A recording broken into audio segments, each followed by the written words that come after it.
Bravely we prove in our striving, trudging together each day. Where there's a will, there's a way.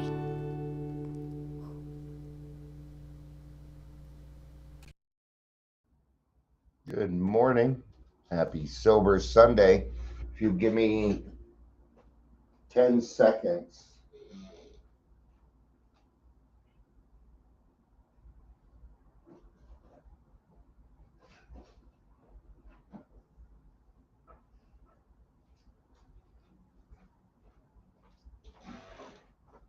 All right. Thank you for need a little bit of Zofran. I have a lot of stomach issues.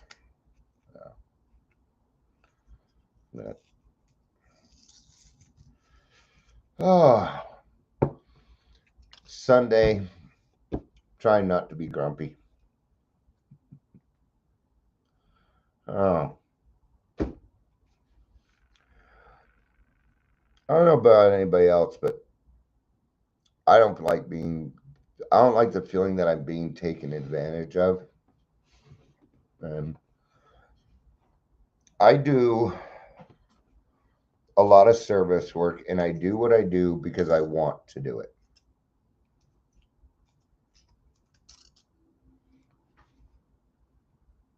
That's why. People seem to think I have this inexorbitant amount of time. I have 4 kids, 5 grandchildren, and they're all in my life. That's just my immediate family. That doesn't account for the questions asked all day, the me helping people find jobs in their area, for me helping people find meetings or the right meetings. And yesterday I did that shit all by myself. Nobody was fucking there. Somebody stopped by for about 15 minutes, gave me some literature, helped me out a little bit. They drove from the Springs. They spent 2 hours driving just to help me out a little bit. So don't come bitching to me. Don't come bitching to me. Okay? So I got a little upset because I'm not handing out a password and login information. No. That grassroots meeting I have spent hours on. I wrote the format. I'm the treasurer. I used my own social security number to help us out. Okay. You see, every day I got to spend time on that stupid fucking group. So I don't want to hear it. I don't want to hear it. We got 40 people in that group. I'm doing 70% of the work. Don't come bitching to me.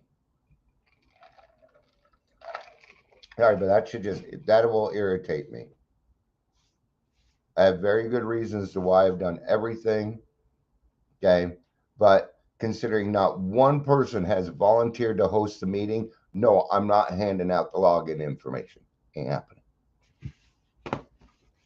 Why? So somebody can go in there and start moving shit around. I spent hours getting that together, making it perfect so that when somebody logs in to host, they don't have to do a bunch of shit and they can enjoy the meeting. You're welcome. Fuck. All right.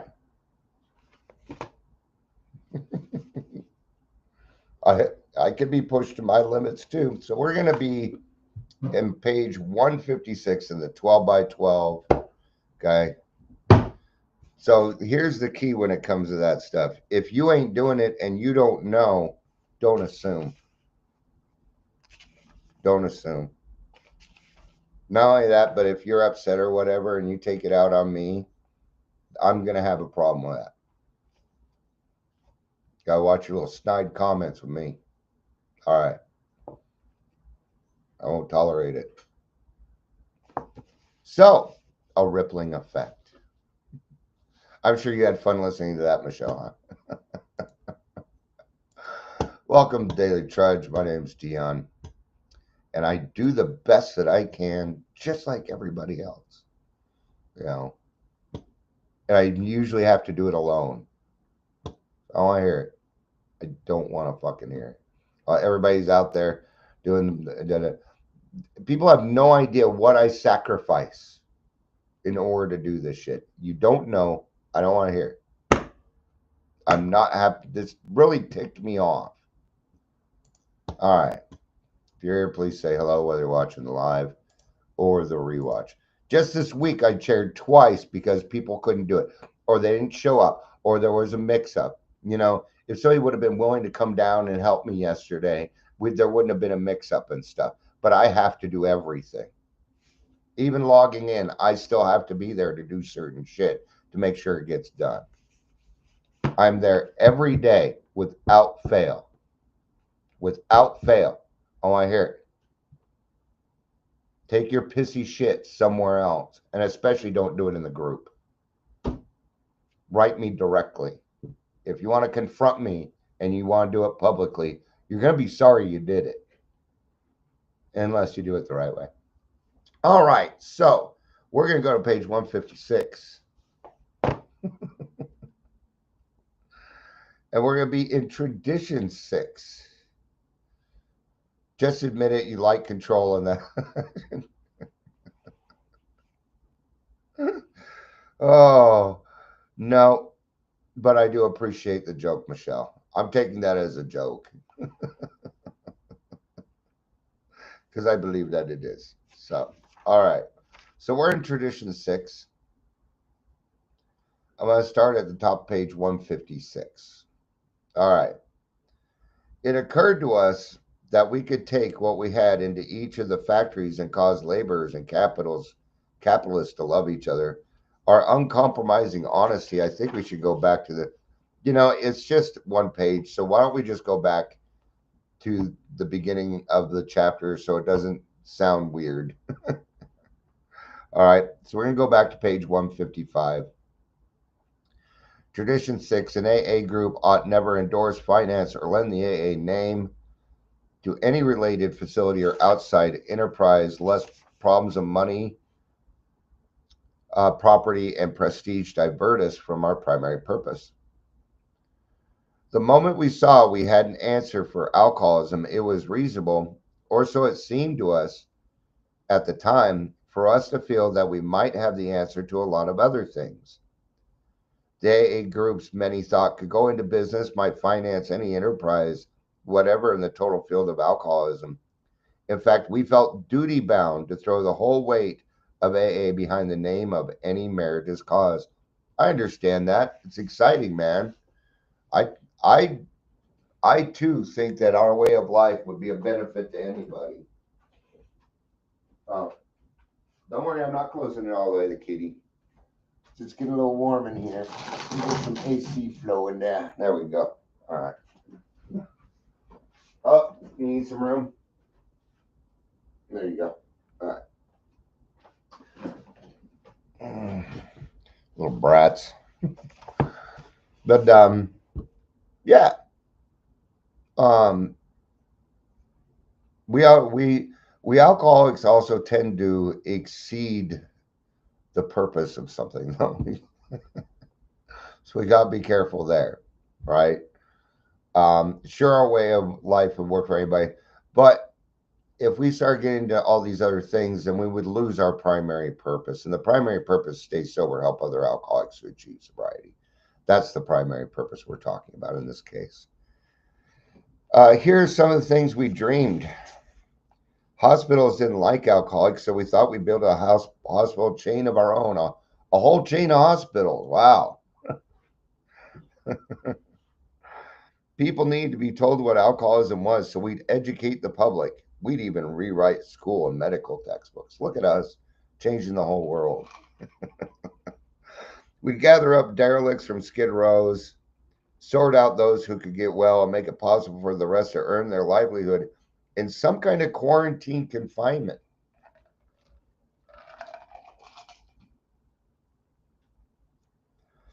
Maybe these places would make large sums of money to carry on other good works. We seriously thought of rewriting the laws of the land and having it declared that alcoholics are sick people. No more would they be jailed. Judges would parole them into our custody. We'd spill AA into the dark regions of dope addiction and criminality We'd form groups of depressive and paranoid folks. The deeper the neurosis, the better we'd like it.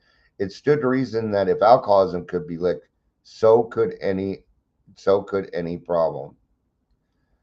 It's a fallacy. Fallacy means that we're fooling ourselves. Most people are not going to listen to you because you are an alcoholic, non-alcoholics. Not only that, but is it really our lane to be helping out drug addiction, psychosis? Is it now as a person, if you have a passion for, let's say, like I was homeless, right?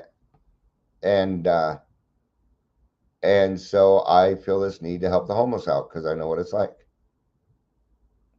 But is that AA? No, it is not.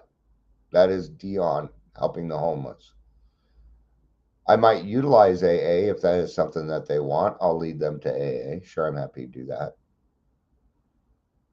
It's really going to depend on the person, on which way I'm going to. I just have a lot of resources, so I had a lot of resources.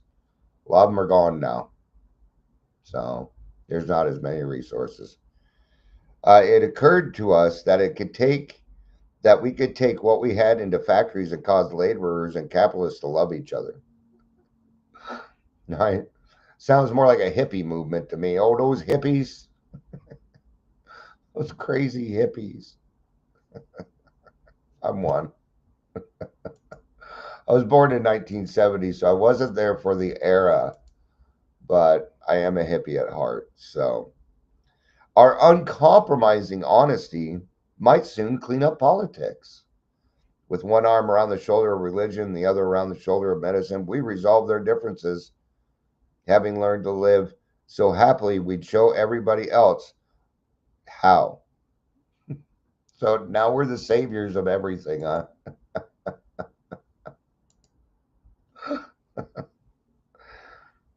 Yeah, alcoholics think that way.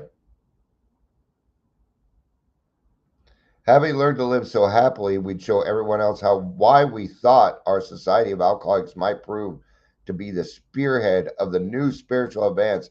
We might transform the world. Yes, we of AA did dream those dreams. How natural that was, since most alcoholics are bankrupt idealists. Nearly every one of us had wished to do great good, perform great deeds, and embody great ideals. We are all perfectionists who, failing perfection, have gone the other extreme and settled for the bottle and the blackout. Providence through AA had brought us within reach of our highest expectations. So why shouldn't we share our way of life with everyone? In a sense, you are though. If if you can go out into the world and if you can go out into the world and be a good example, then you are making a difference to people that are non-alcoholic, to everybody that you meet.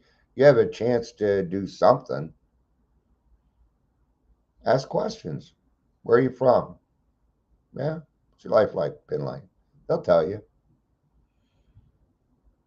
Yesterday, nobody was coming to the booth. I started a conversation with the Mary Kay lady next to me. I'm not sure why Mary Kay was there, but hey, we all got to get. And she's like, "Yeah, I'm gonna have 4 years sober next month." I'm like, "That's so awesome. How'd you get sober?" And she found God. She woke up one day, decided alcohol was destroying her life, decided to go to church, ask God for help. It worked. There you go. Bada bing, bada boom. Great. We're everywhere. We're everywhere, man. And AA is not the only way. Eh, a lot of people find God a lot of different ways. Some people even get sober without God, or so they think. Doesn't matter to me. I can still see God working in their lives. They're not required to. Yeah, I don't need it, right? So you can make an effect just by having a good attitude. Just have a good attitude. Be nice to people, even if they're mean to you. Be nice to them. That doesn't mean you got to kill them with kindness. Doesn't mean you got to, be berated. But at the same time, if you decide to let something affect you, that's kind of your decision, right? Yeah, I know it is for me. All right. Whereupon we tried AA hospitals, they all bogged down because you cannot put an AA group into business. Too many busybodies, cooks, spoil the broth. All right. Still plenty of stuff to do in AA. But just seeing, I was talking with the people that were helping me out yesterday that went way out of their way to help me, even if it was just bringing me literature so I had what I needed. I thought that was awesome of them. But I asked them, I'm like, do you too have a hard time with getting people to do service work? They're like, yep, sure do. It's a commitment. And I get it. I get it. Not everybody has time. Not everybody's willing to sacrifice their time to put the effort in. It's okay. If you want the gifts, no effort gets you nothing. You know, we can't have the same people chairing the meetings each time or doing the same stuff or, you know, that includes me, but it's still got to be done. If nobody opens the meeting can't happen. It's the way it is, right? So, so I don't imagine that there were too many. But of course, when it comes to money, oh yeah, everybody's going to jump in on that one.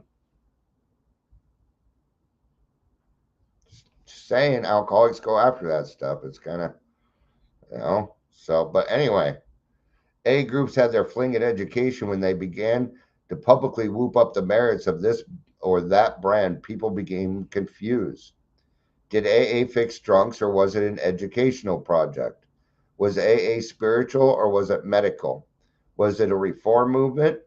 In consternation, we saw ourselves getting married to all kinds of enterprises, some good and some not so good.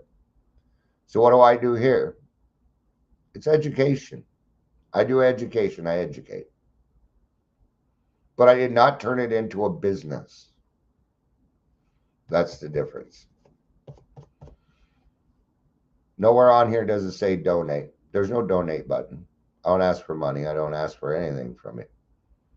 You're not going to give me money for this anyway. That'd be silly. I'm sharing my experience, strength, and hope, and I do it because I decided to do it. It's really that's simple for me, right? So you can have your specialized stuff, right? But I don't speak for AA as a whole. No way. Everybody's got a lot of different experiences in AA. It'd be a lot to speak for AA as a whole. That's a lot of people. A lot of different spiritual experiences, a lot of different ways. Yeah, you know. But I can share my experience as long as I'm not trying to do anything nefarious with it.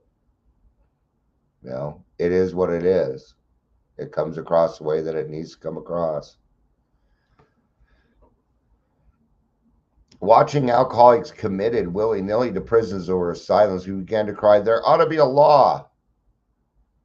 AAs commenced to thump tables in legislative committee rooms and agitated for legal reform. That made good newspaper copy, but little else. We saw we'd soon be mired in politics.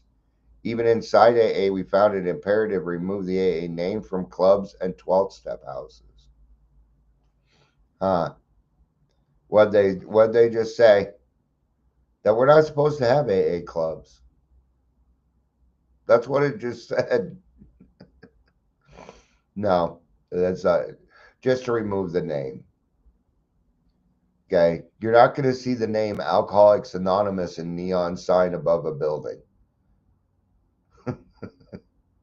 You will see the AA symbol. All right. So I was just trying to have a little fun. Didn't quite work out. But yeah, absolutely. They're perfectly legitimate. Absolutely they are. Because it doesn't say Alcoholics Anonymous. It'll say like Primary Purpose Club or Edit Club or it'll have some kind of reference to Alcoholics Anonymous, but only a reference that people in Alcoholics Anonymous that'll understand. Right?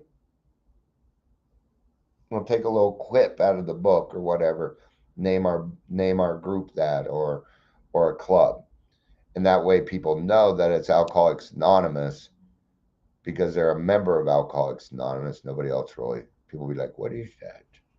Right? So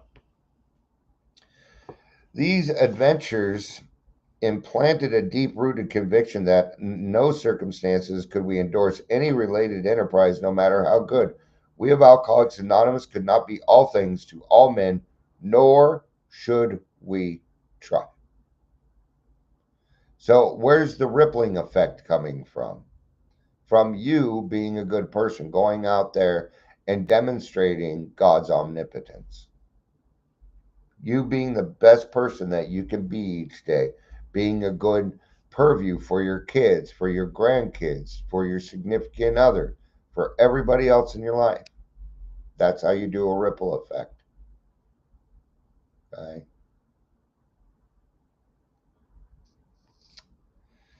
Years ago, this principle of no endorsement was put to a vital test.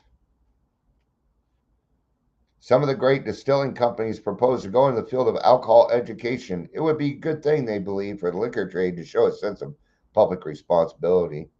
They want to say that liquor should be enjoyed, not misused. Hard drinkers ought to slow down, and problem drinkers, alcoholics, should not drink at all. Now, I'm going to tell you something about that. That was a guy's. They were required to do that. They didn't do that out of the kindness of their fucking heart. Bullshit. The taxes in Colorado on alcohol have not been raised since 1970. Okay.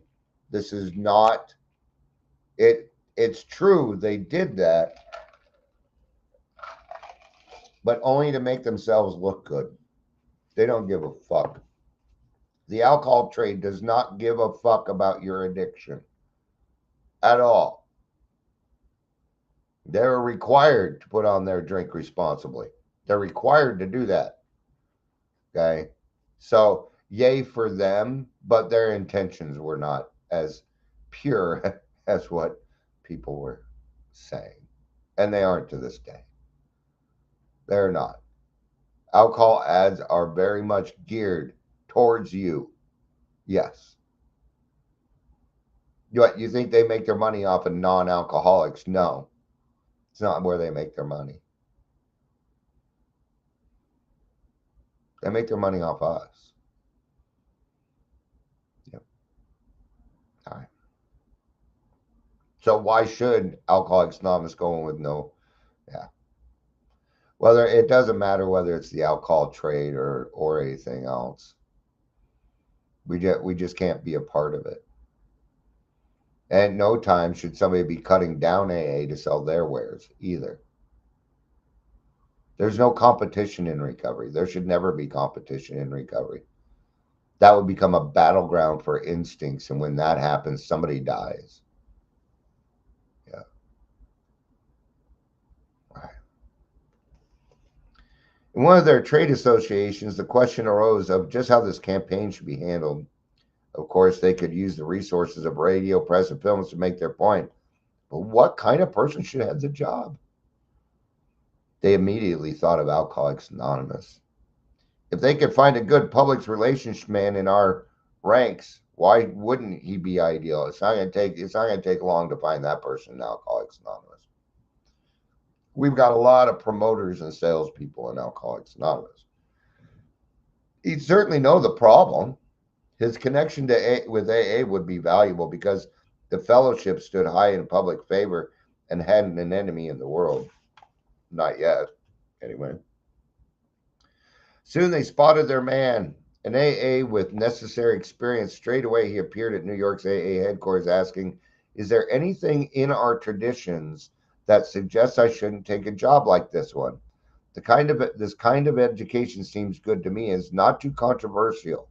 Do you headquarters folks see any bugs in it?" Okay. So not too controversial to him. See, that's a perception. All right. In that time, maybe it wasn't too controversial. Nowadays, oh, there'd be an uproar. I know that. Especially now that we understand the traditions and got them. At first look, it did look like a good thing. Then doubt crept in. The association wanted to use our member's full name in all of its advertising. He was to be described as both as its director of publicity and a member of Alcoholics Anonymous. Of course, there couldn't be the slightest objection if such an association hired an AA member solely because of his public relations ability and his knowledge of alcoholism. But that wasn't the whole story. For in this case, not only was an AA member to break his anonymity at the public level, he was to link the name Alcoholics Anonymous to this particular educational project in the minds of millions.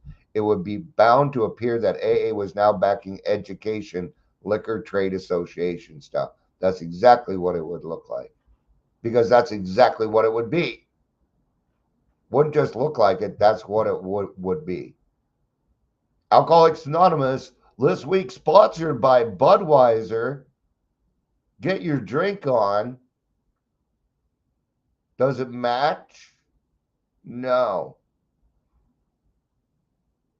Do I hate alcohol companies? No. I'm neutral to alcohol. Neutral means either way, doesn't matter to me. Okay? I wouldn't be okay with it. We don't need to be. Now comes the money. Now comes the money. Anytime money and spirituality mix, it's like oil and water. It doesn't work out ever. Okay? That's why therapists and doctors and recovery coaches and peer support don't talk about God, because they're getting paid.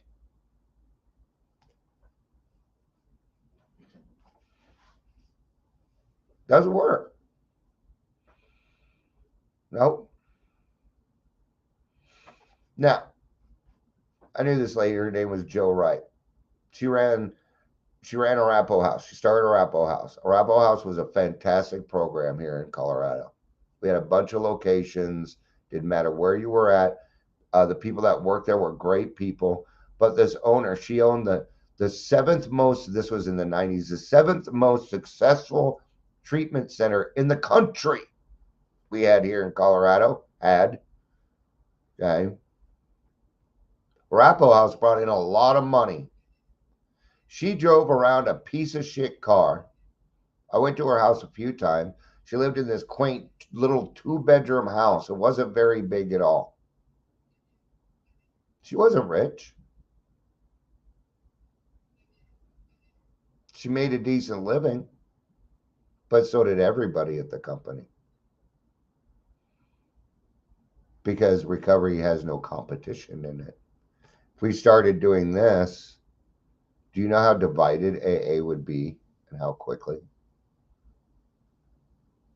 There's already things going on in the world right now that's dividing AA itself. There's a lot of controversy going on around that.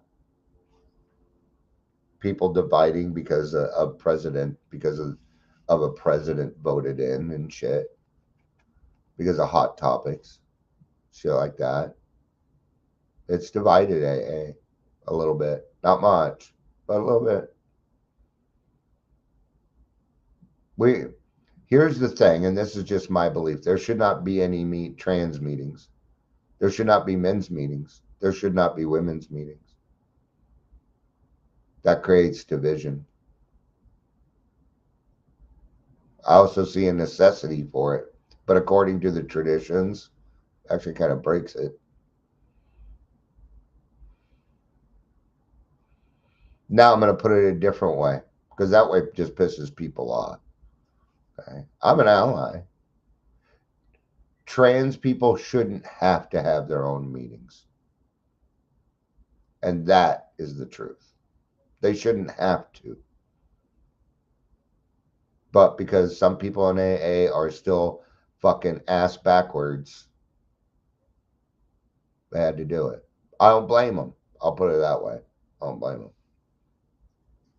But it shouldn't have to be that way. And it's frustrating. It's one reason why I started Grassroots. We've got a couple LGBTQ people in that meeting. So they also have first names.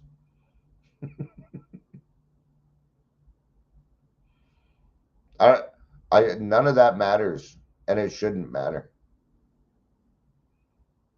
Yeah. How you look does not matter to me. What gender you prefer has no bearing on alcoholism. It has none. So, the minute we saw this compromising fact for what it was, we asked the prospective publicity director how he felt about it. Great guns, he said. Of course I can't take the job. Good on this person to realize I can't take that. I don't want to be the one. I don't want to be the poster child for this. Nope. Of course I get. The ink wouldn't be dry on the first ad before an awful shriek would go up from the dry camp.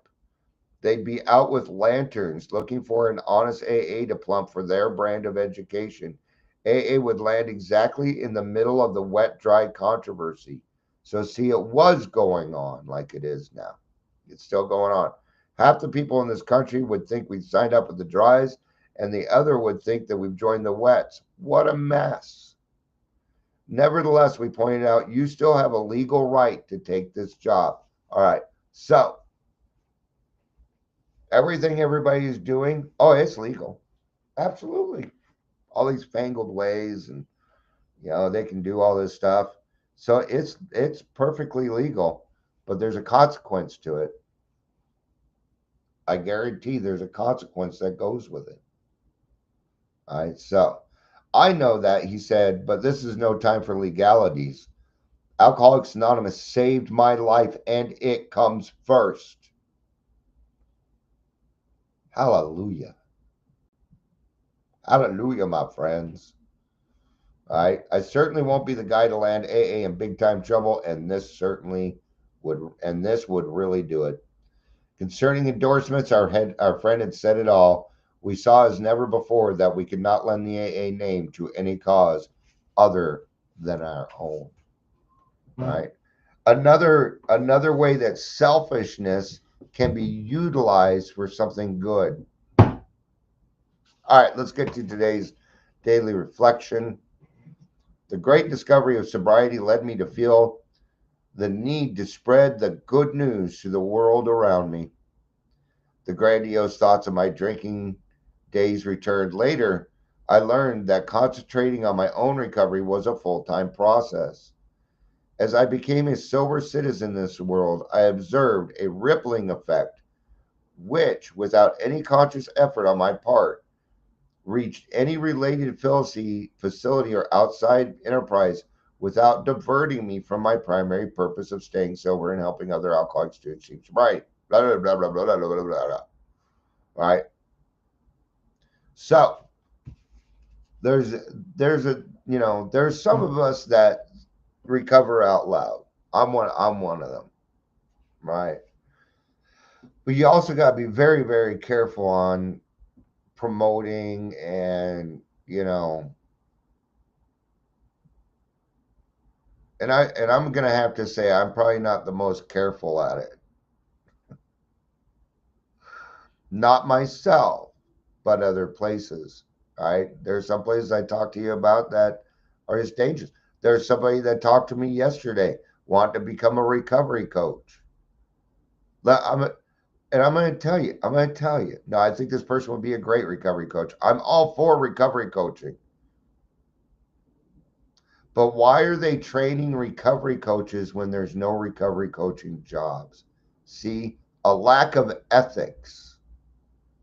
The intentions are wrong. And they gave me the name, and I know who it is. And the answer is no. There's a much better way of going about it. Much better way. They even told her things like, oh, well, I'm going to give you a deal. I'm going to give you a deal. You know what? The fuck is this? Usually the price is $1,000. I'm going to give it to you at 400. Now that's a $600 savings. Don't you want it today? Because tomorrow it's going to be $1,000. That is a sales technique. No thanks. No thanks. All right.